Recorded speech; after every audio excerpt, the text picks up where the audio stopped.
प्यारे बच्चों नमस्कार। और कैसे हैं आप लोग? ठीक हैं? तैयारी चल रही है? समझ में आ रहा है? धन्यवाद। पिछले वीडियो में हम आप लोगों को पास्ट परफेक्ट टेंस का नेगेटिव सेंटेंस बता रहे थे। वहाँ तक तो कोई प्रॉब्लम है भी नहीं। अब आज उसके आगे हम पास्ट परफेक्ट टेंस का इंट्रोगेटिव सेंटेंस बताने वाले हैं। ठीक,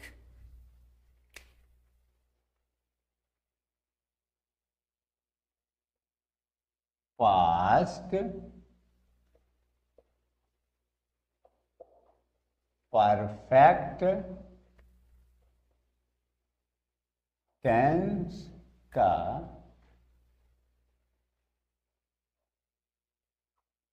इंट्रोगेटिव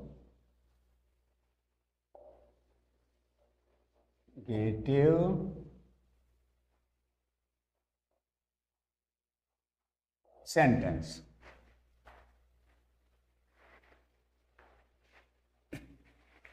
देखिए भाई, आप लोगों को पास्ट की पहचान बहुत पहले बताएं, परफेक्ट की पहचान बहुत पहले बताए, पास्ट परफेक्ट दोनों का इकट्ठा भी बताए, इंट्रोगेटिव की पहचान भी कई बार बता चुके। तो बार बार बहुत उस पर बताने की ज़रूरत हम नहीं समझते, क्योंकि आप लोग समझना भी शुरू कर दिए हैं। ठीक है ना? लेकिन इसका ये मतलब नहीं कि हम बिल्कुल नहीं बताएंगे। इसका भी ये बिल्कुल मतलब नहीं कि हम बिल्कुल नहीं बताएंगे, क्योंकि सारे टेंसों की पहचान अलग अलग है, सबका अनुवाद बनाने का नियम अलग अलग है। तो अब सब कुछ बहुत आसान हो गया, सब कुछ बहुत आसान हो गया पढ़ाते पढ़ाते, तुम लोगों को समझते समझते। तो आप इसकी पहचान सबसे पहले हम लिख देते हैं, क्योंकि जब तुम लोग नोटबुक बनाते होगे तो बनाए रहोगे, यहाँ पे लिखा रहेगा तो आसान रहेगा, तुरंत लिखते चले जाओगे। ठीक, तो पहचान देखिए, पहचान। ठीक, जिस हिंदी वाक्य के अंत में चुका था, चुकी थी, चुके थे, लिया था, गया था, या था, आ था, ई थे,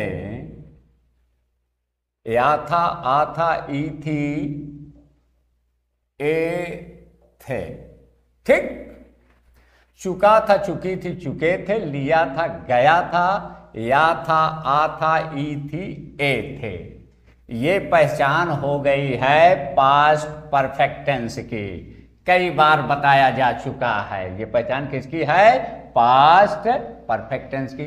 लेकिन इसी पास्ट परफेक्ट का हम इंट्रोगेटिव सेंटेंस पढ़ रहे हैं, तो इंट्रोगेटिव की पहचान इसको भी बहुत बार लिख चुका हूं। क्या, कब, क्यों,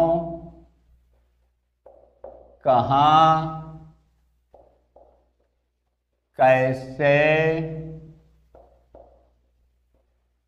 कौन, कितना या कितनी, किसका या किसकी, कौन से। ठीक,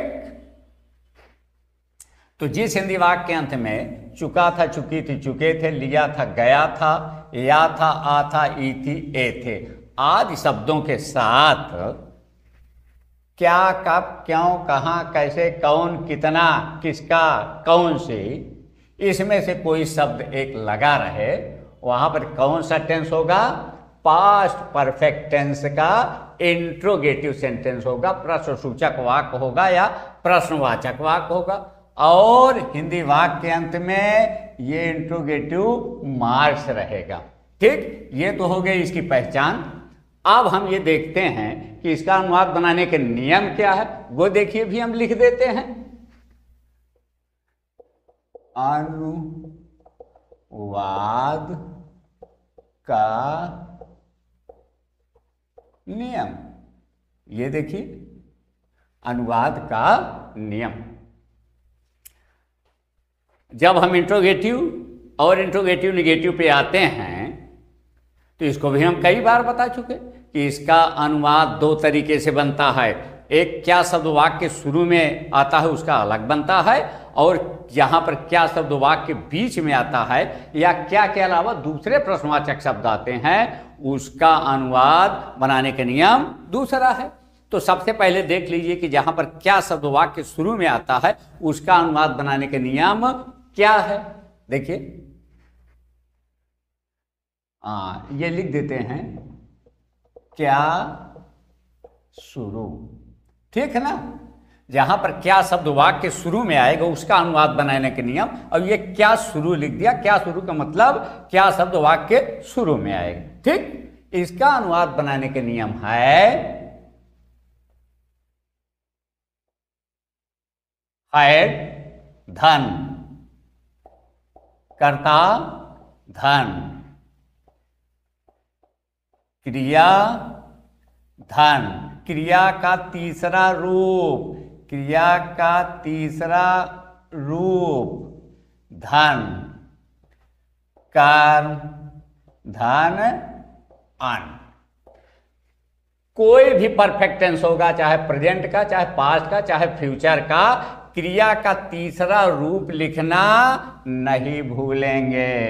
ये इसका अनुवाद बनाने का नियम ये हम गोले में कर दिया। ये किसका अनुवाद बनाने का नियम है, जहां पर क्या शब्द वाक्य के शुरू में आएगा, हेड सहायक क्रिया पहले लिखेंगे, उसके बाद कर्ता, उसके बाद क्रिया का तीसरा रूप, उसके बाद कर्म, उसके बाद अन। ये तो हो गया। जहां पर क्या शब्द वाक्य के शुरू में आएगा उसका अनुवाद बनाने का नियम ये है। पहचान ये हम ऊपर लिख भी दिए हैं पास्ट परफेक्ट टेंस के इंट्रोगेटिव सेंटेंस की। अब हम एक उदाहरण लिख देते हैं हिंदी में। क्या उसने खाना खाया था? क्या उसने खाना खाया था? ये देखिए हिंदी में हमने एक उदाहरण लिखा, एक एग्जाम्पल लिखा, तो ये हिंदी वाक्य मिला ना। इस हिंदी वाक्य की सबसे पहले पहचान कर लेना है। पहचान हिंदी वाक्य के अंत में रहती है। तो हिंदी वाक्य के अंत में क्या है, या था। देखिए या था यहाँ पे कहीं मिल रहा है, ये देखिए या था मिला, या था यहाँ पे भी आया और इसकी पहचान यहाँ पे भी मिल रही है। तो इसका मतलब ये वाक्य पास्ट परफेक्ट टेंस है। ठीक, अब हम ये देख लेते हैं कि इस या था के साथ और तो कुछ नहीं है। ये देखिए क्या शब्द भी है, और ये यहाँ पे देखिए इंट्रोगेटिव मार्क्स भी है। तो सब कुछ मिल गया। अब जब सब कुछ मिल गया, हम वो हिंदी वाक्य को पहचान लिए, तो अब हमको देखना है कि इसका अनुवाद बनाने के नियम क्या है। पहचान के हिसाब से ये पास्ट परफेक्ट टेंस का इंट्रोगेटिव सेंटेंस है, और क्या शब्द वाक्य के शुरू में भी है।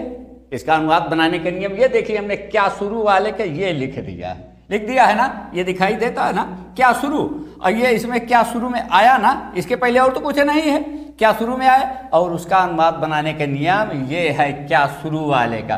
तो सबसे पहले हम क्या लिखेंगे, ये देखिए सहायक क्रिया हेड ये हो गया। उसके बाद क्या लिखेंगे, उसने, वह या उसने एक ही चीज है, इसमें कुछ अलग नहीं है। तो उसने की अंग्रेजी होती है ही, हैड ही। अब खाया था, खाया वही खाना वाला खाया था। उसकी अंग्रेजी होती है ईट। और यहाँ पे क्या लिखना है, क्रिया का तीसरा रूप। तो तीसरा रूप क्या होगा, ईटेन। ईट, एट, ईटेन। पहला रूप ईट, दूसरा रूप एट, तीसरा रूप ईटेन। तो यहाँ पे हमको पहले दूसरे से कोई मतलब नहीं, क्योंकि अनुवाद बनाने के नियम में तीसरा रूप लिखा है। तो हम eaten, EATEN, had he eaten, क्या उसने खाना खाया था। अब ये कर्म है, खाना कर्म है। ये देखिए food, had he eaten food. जहां पर क्या शब्द वाक्य के शुरू में आएगा उसका अनुवाद बनाने का नियम ये है। ये हिंदी वाक्य में क्या शब्द ये शुरू में आया, तो इस हिंदी वाक्य को सबसे पहले हमने क्या किया, पहचाना। और इस पहचान के मुताबिक ये याथा मिला, ये क्या मिला, ये जो पहचान लिखी है वो पहचान इस वाक्य में मिल रही है। तो इसका मतलब ये पास्ट परफेक्ट टेंस का इंट्रोगेटिव सेंटेंस है। और इंट्रोगेटिव में भी क्या शुरू वाला है, जिसका अनुवाद बनाने का नियम ये हम संकेत भी तीर से कर देते हैं। हैड धनकर्ता, धन क्रिया का तीसरा रूप, धन कर्म, धन अन। कोई दिक्कत, कोई दिक्कत तो नहीं है। अब क्या शुरू वाला देख लिया, अब दूसरा भी देख लीजिए नियम। जहां पर क्या शब्द वाक्य के बीच में आए या दूसरे प्रश्नवाचक शब्द आए उसका अनुवाद बनाने का नियम क्या है, ये उसका भी हम लिख देते हैं। क्या बीच या दूसरे प्रश्न सूचक शब्द, ठीक है ना, ये हमने लिखा। जहां पर क्या शब्द वाक्य के बीच में आए या दूसरे प्रश्नसूचक शब्द आए उसका अनुवाद बनाने का नियम क्या है, क्या है, क्या के अलावा और बहुत सारे प्रश्नसूचक शब्द हैं। ये शुरू में आएगा तो उसका तो ये बना दिया हमने, ये शुरू में लिख भी दिया। यही चीज बीच में आता है वाक्य के कहीं या उसके अलावा ये सब आते हैं तो उसका अनुवाद बनाने के नियम क्या है, ये हम लिख रहे हैं, उसका अनुवाद बनाने का नियम, ठीक है ना। ये तीर के माध्यम से हम संकेत भी कर रहे हैं, ठीक है ना। प्रश्न सूचक शब्द धन, हैड धन, क्रिया का तीसरा रूप धन, कर्म धन अन, ठीक। जहां पर क्या शब्द वाक्य के बीच में आएगा, ये देखिए क्या बीच लिखा ना, या क्या के अलावा दूसरे प्रश्नवाचक शब्द आएंगे उसका अनुवाद बनाने के नियम ये है, ये देखते चलिए आप लोग, ये लिखा। और ये तीर के माध्यम से हम संकेत भी किए हैं, ठीक है ना। क्या मैं बीच वाले का किया है ना, हाँ। और इस पे हम ये अंडरलाइन भी कर देते हैं क्योंकि कहीं से कोई भ्रम ना रहे, कहीं से कोई भ्रम ना रहे।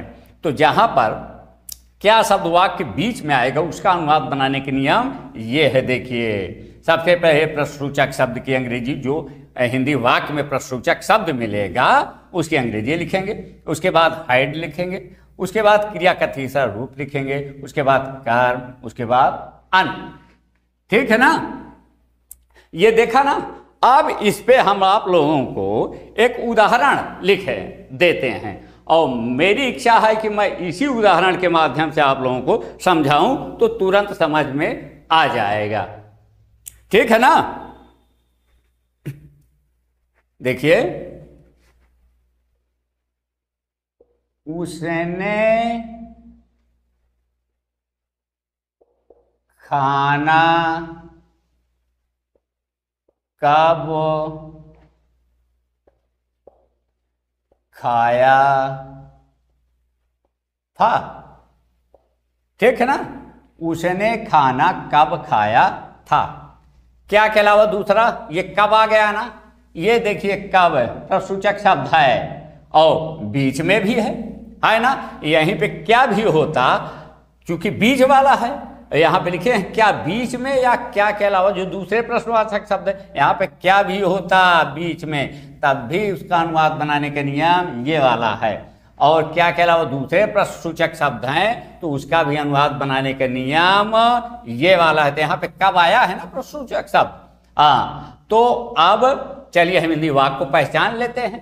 ये देखिए या था है ना, या था कहीं होगा, ये या था। इसके बाद ये प्रश्नसूचक शब्द है, देख लीजिए और तो कुछ नहीं है। तो इसका मतलब ये पास्ट परफेक्ट टेंस का इंट्रोगेटिव सेंटेंस, ठीक है ना, ये है। अब पास्ट परफेक्ट टेंस का इंट्रोगेटिव सेंटेंस है, ये इंट्रोगेटिव मार्क्स भी लगा है। तो अब ये देख लेते हैं कि हिंदी वाक्य में क्या शब्द शुरू में तो नहीं, तो क्या शब्द नहीं है शुरू में, ये कब शब्द है। तो इसका अनुवाद बनाने का नियम ये हमने लिख दिया है। यहाँ पर क्या शब्द हो, क्या बीच में या दूसरे प्रश्नवाचक, तो क्या के अलावा दूसरा प्रश्नवाचक है, तो उसका अनुवाद बनाने के नियम ये है। सबसे पहले हम क्या करेंगे, हम इसकी अंग्रेजी लिखेंगे। किसकी, इसकी अंग्रेजी लिखेंगे। इसकी अंग्रेजी देखिए क्या है। सबसे पहले प्रश्नसूचक शब्द की अंग्रेजी लिखते हैं। प्रश्नसूचक शब्द क्या है, कब। कब की अंग्रेजी होती है फैन, फैन हो गया। अब क्या है, हाइड, सबके साथ हाइड लगाना है, हाइड। अब क्या लिखना है, प्रश्नसूचक शब्द हाइड,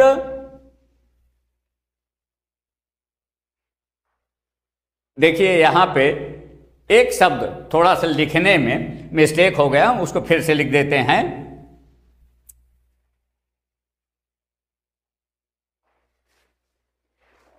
हाइड धन, कर्ता धन, कर्ता लिखना भूल गए थे, कर्ता धन। क्रिया का तीसरा रूप धन, कर्म और धन अन्न, ठीक है ना। ये कर्ता लिखने में भूल हो गई थी, तो ये देखिए हो गया ना। हाँ, तो सबसे पहले प्रश्नसूचक शब्द की अंग्रेजी, ये प्रश्नसूचक शब्द कब आया है उसकी अंग्रेजी होती है व्हेन। उसके बाद हाइड, उसके बाद ये हाइड लिखा, उसके बाद कर्ता उसने या वह, ठीक है ना, ये वह की अंग्रेजी ही, व्हेन हाइड ही। अब वही खाना, वही खाना, खाने की अंग्रेजी ईट, लेकिन क्रिया का तीसरा रूप ईटेन, EATEN। अब वही खाना, फूड, क्या खाया था, भोजन। देखिए एक ही हिंदी उदाहरण को हम क्या शुरू के माध्यम से बताए और क्या के अलावा दूसरे प्रश्नवाचक शब्द को जोड़कर बताए एक ही एग्जाम्पल को, यह कि तुम्हारा दिमाग कहीं भ्रमित ना हो। क्या शुरू में आया उसका अनुवाद बनाने का नियम इस हिसाब से बनाया, ठीक है ना। क्या के अलावा दूसरा प्रश्नवाचक शब्द आया उसका अनुवाद बनाने का नियम ये है, इस हिसाब से हम बना दिए। कहीं दिक्कत, यदि किसी को कहीं कोई दिक्कत हो तो स्पष्ट रूप से वो बता दे कि कोई दिक्कत हो रही है। अब एक इसको भी देख लीजिए,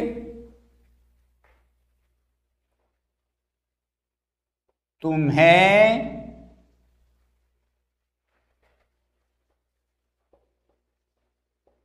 कौन बुलाया था, ठीक है ना। कौन वाला उदाहरण इसलिए मैं दे रहा हूं कि कौन प्रश्नसूचक शब्द भी है और कर्ता भी है, प्रश्नसूचक शब्द भी है और कर्ता भी है। तो तुम्हें कौन बुलाया था, सबसे पहले या था और ये प्रश्नसूचक शब्द, ठीक है ना। तो पहचान तो हो गई ना कि पास्ट परफेक्ट टेंस का ये प्रश्नसूचक शब्द है, इंट्रोगेटिव सेंटेंस है। तो ये देखिए कौन बुलाया था, ये कर देते हैं, उसमें दिक्कत क्या है, इतना सब कर डाले, कौन वाला, क्या शुरू वाला, क्या बीच वाला, तो दिक्कत तो होनी नहीं चाहिए।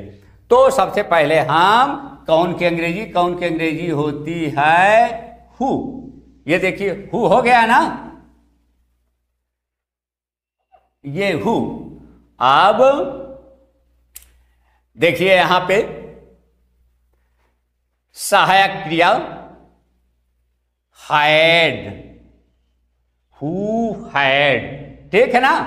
अब यहां पे कर्ता है ही नहीं है, क्योंकि कर्ता भी है, प्रश्नसूचक शब्द भी, कर्ता नहीं हो तो सीधे हम क्रिया की तरफ मुड़ जाते हैं। क्रिया का तीसरा रूप बुलाना की अंग्रेजी होती है कॉल, लेकिन कॉल, कॉल्ड, कॉल्ड। तो हु हैड कॉल्ड, CALLED। अब यहां पे प्रश्नवाचक शब्द हो गया, कर्ता हो गया, सहायक क्रिया हो गई, क्रिया का तीसरा रूप हो गया। अब तुम्हें, ये तुम्हें बचा है, तुम्हें इसको कर्म मान लीजिए। You, who called you. कहीं दिक्कत? जिसको कहीं दिक्कत हो वो पूछ सकता है, बार बार पूछ सकता है। क्या शुरू वाला बताए, ये एक उदाहरण दिए, क्या के अलावा दूसरा प्रश्नवाचक शब्द आया, ये उदाहरण दिए, उसका अनुवाद बनाने के नियम ये है। हम कौन वाला भी बता चुके हैं, जो थोड़ा सा तुम्हें अटपटा टाइप लगता है, बहुत थोड़ा सा अटपटा है। अब तुम्हें हम एक उदाहरण और बता रहे हैं, वो देख लीजिए।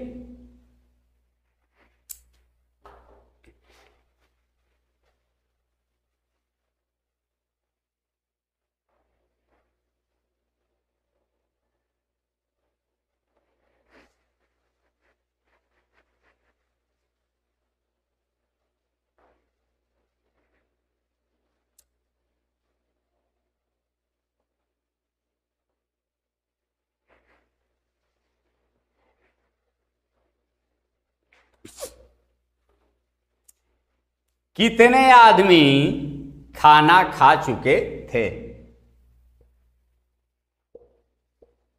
कितने आदमी खाना खा चुके थे? ठीक है ना, कितने आदमी खाना खा चुके थे, ठीक। अब कितने आदमी खाना खा चुके थे, क्या शुरू वाले का तो बता दिया, क्या बीच या दूसरे प्रश्नवाचक शब्द, इसका मतलब ये दूसरे प्रश्नवाचक शब्द में ये कितना या कितने है ना, जिसका नाम मैंने अटपटा रखा है। तो कितना या कितने की अंग्रेजी होती है, ये देखिए हाउ, हाउ। अब यहां पर कितना या कितने के साथ जो संबंधित इसका नाउन लगा है, अगर वो गिनने योग्य है तो मेनी होगा, और नहीं गिनने योग्य है तो मच होगा। तो यहां तो आदमी है, ये तो गिनने लायक है ना, तो यहां पे many, how many main, how many main, how many main, ठीक है ना, हाउ मेनी मेन। अब हाइड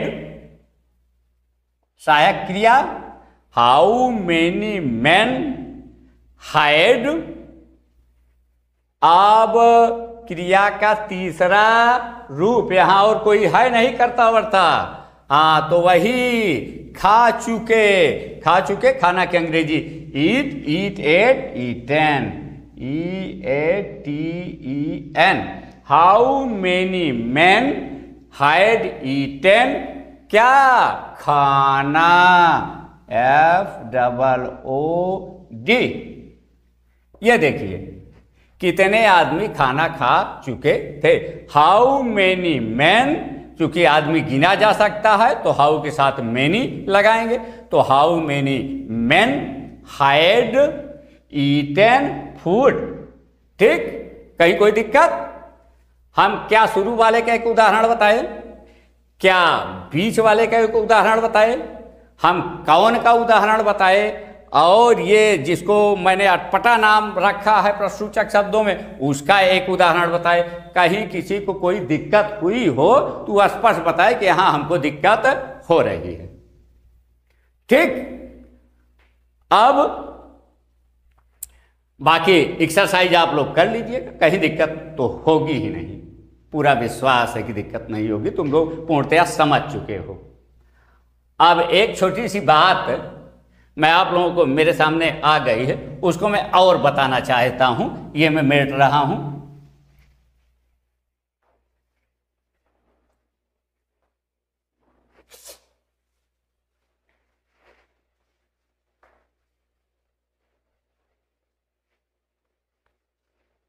ये देखिए, आदमी शब्द आया था हिंदी उदाहरण में, इसकी अंग्रेजी होती है क्या?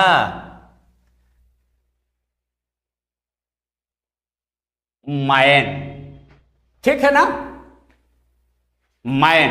इसका प्लूरल क्या होता है? मैन।